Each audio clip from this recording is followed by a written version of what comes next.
problema do autismo é o mesmo problema, né, da esquizofrenia befrênica. O cara não quer saber desse mundo. Esse mundo, para ele, não tem a menor condição para ele interagir com esse mundo. É muita violência, é muita maldade, é muita mentira, é muita narrativa. Então ele não aguenta, ele não quer, pô. Ele quer ficar no mundo dele. Ah, mas tipo assim, mas isso é coisa de criança, né? Isso aí é uma fuga. Pois é uma fuga, né? Mas que denuncia, em compensação, né? O que o mundo é também. E o mundo, esse mundo aí é o quê? Vale a pena interagir com um mundo desse aí? Então, esses núcleos autísticos que todos nós temos, né, eles podem sobreviver, né?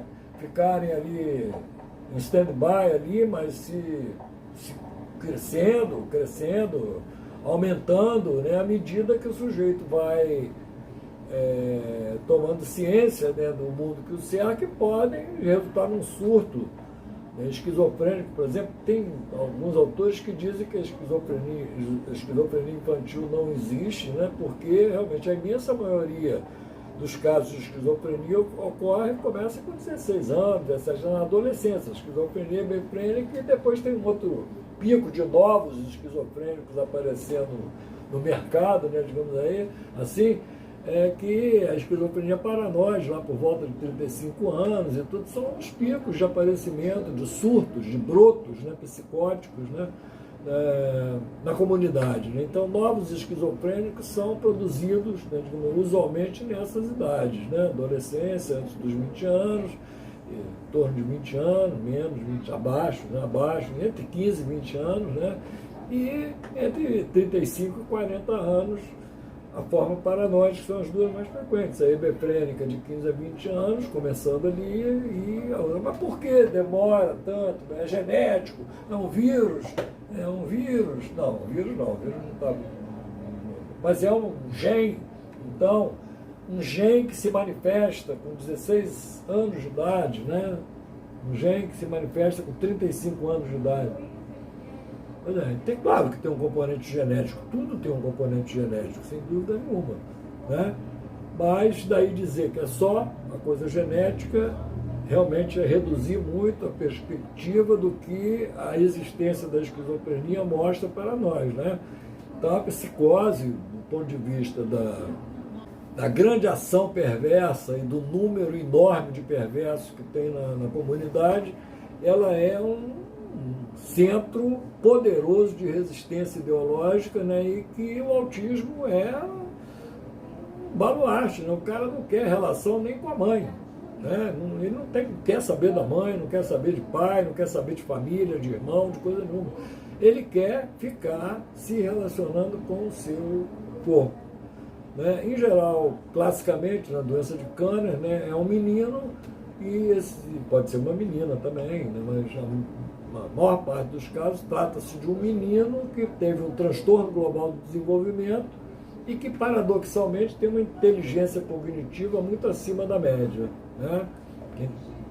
Uma contradição que ensina muita coisa. Então, não existe só a inteligência cognitiva, né? Existe uma outra condição, dentro dessa leitura psicanalítica do processo, né? Existe uma outra condição que a gente pode chamar de inteligência emocional. Teve o trabalho do Goleman, que não era, pelo menos no início, psicanalista, era um psicólogo de Harvard, né?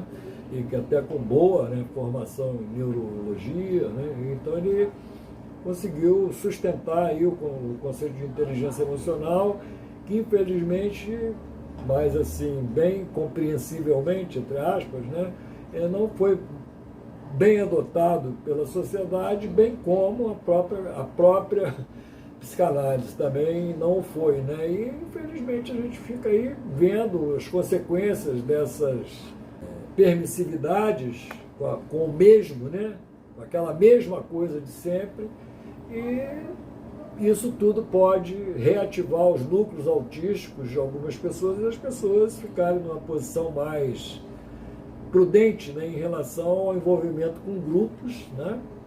E um outro ponto de vista, né, mostrando o limite que a individualidade humana dá a pertença, né, a qualquer tipo de grupo.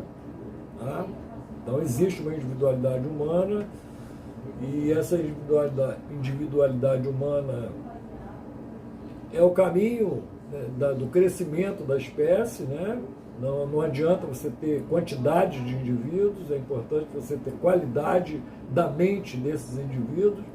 E o autista mostra uma qualidade de mente cognitiva, né, muito superior à maioria dos nós, pobres mortais, que estamos aqui interagindo com essa realidade trabalhosa, né, digamos assim, e contraditória, né, perigosa, né? Tem que saber lidar com essa realidade, porque é um negócio que às vezes fica bravo, né? É tanta agressão, tanta violência que a gente realmente fica com dificuldade de transitar bem, né, por um processo desse. E com culturas desorientadoras, né, que dizem que resolveram o problema, quando na verdade não resolveram, enquanto outras culturas, como a cultura psicanalítica, que resolveram o problema, são desaprendidas e jogadas para escanteio porque as pessoas não querem trabalhar, né?